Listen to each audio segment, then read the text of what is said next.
Welcome back to the World Go channel. I'm your host and self-appointed Go evangelist, James Story. Today's lesson is lesson miscellaneous 1. It's on side extensions when black has a 1 or 2 stone tall wall. So these be walls of 1 or 2 stones. So here we can see black has a stone on the third, and if they want to extend out, a safe extension is on that same line is a 2-point extension. A 3-point extension can be invaded, whether black is on the third or the fourth line. That may be okay. For example, maybe black's got a stone here already, and they do a 3-point extension here, and when white plays that, black just calmly extends out to here and makes base on both of these, both sides. But if black is intent on connecting these 2 stones that black extends from, then the rule is you take the height of the wall plus 1, and that's your 2. That's 2, so you'd make a 2-point jump. If you had 2 stones, you'd take the height of the wall 2 plus 1, 3, and you'd make a 3-point jump out to here, 1, 2, 3. Let's look at this one here first. So we've done this in another lesson, 2-point jump. White simply cannot disconnect these stones. Black's 2 stones. White's not going anywhere, are they? If white plays something like this, black can just play this. White plays something like this, black can play this, although just picking these stones up is a lot easier. If in this position white tries to get a little tricky and play there, black Ataris, white extends, or black will connect again, right? Now black doesn't Atari this side because that allows white to counter Atari, and when black picks up, white might be able to catch this stone in a ladder. No, what black does is black connects here. If white tries to get out, black simply blocks, and notice that these stones have 1, 2, 3, 4, 5 liberties. These stones only 2, this stone 3, and these 2 stones 3. So no matter what white does, black can come back and capture these 2 stones and reconnect the 2 stones here. So let's look at it with a, there's also this one, and there's another video on that you can watch if you want. But I want to get to the 2 stones. Usually they're on the third and the fourth line.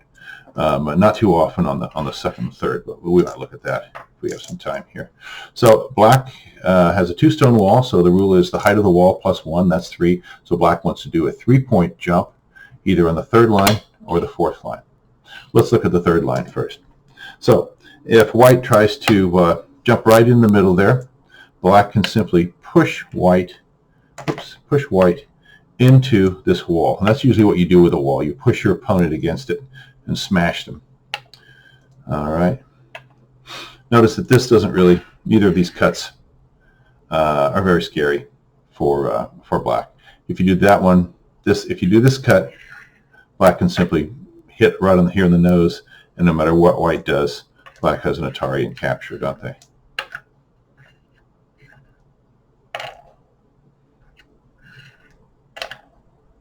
Right? So this might be a little more problematic, this cut here, but black can simply come down to here. Now they have Atari, right? So white goes to here, and notice that white isn't really going to get anywhere. They can't really expand out too much here, even though it's black's turn. We'll say black Kanuki. And the most that white's going to get out of here is one eye. One eye is going to die. So let's see what happens when, instead of invading on the third line, they try to invade from the fourth line. Okay, black can simply play this. If white plays quietly, black can just quietly connect. So that doesn't work for white. So what white might try to do is to play this move. If black goes here, white connects here, and now they pretty much separated those 2 stones, haven't they? Well, I guess they really haven't, have they?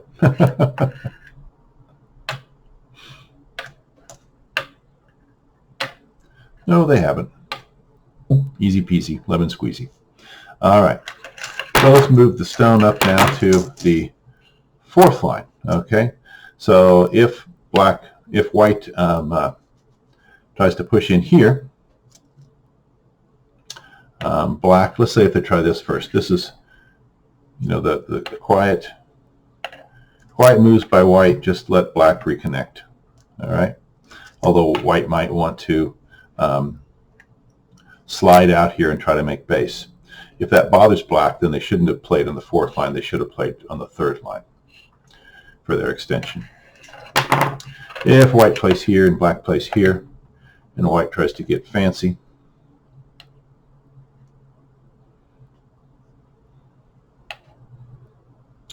tries to make complications, black's just going to block them in. White goes there. Black can pick up, but why when they can just extend out, pick this up whenever they want, and grab Atari and capture, grab those 2 stones whenever they want to also. Notice if white comes up, black can just come down this way and capture this stone in the ladder.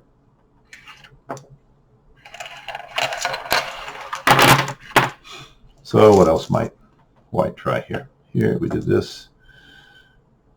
Here. They might try to go this way. Alrighty.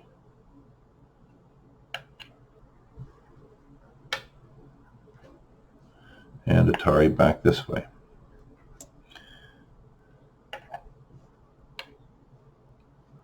So, and you should get your stones out and play through some of these sequences. That's always good, and try to figure out, you know, something clever by white, and then what would black do in response.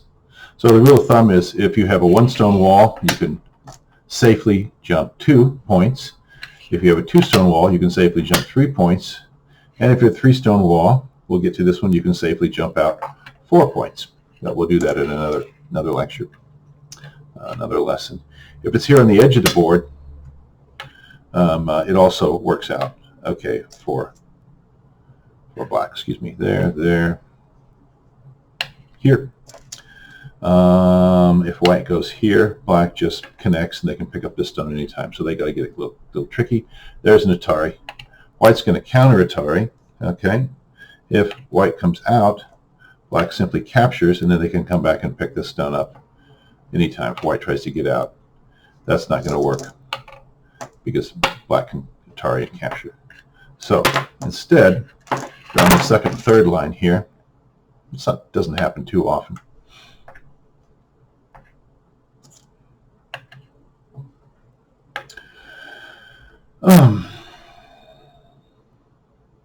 Oops, it's white's turn. Here.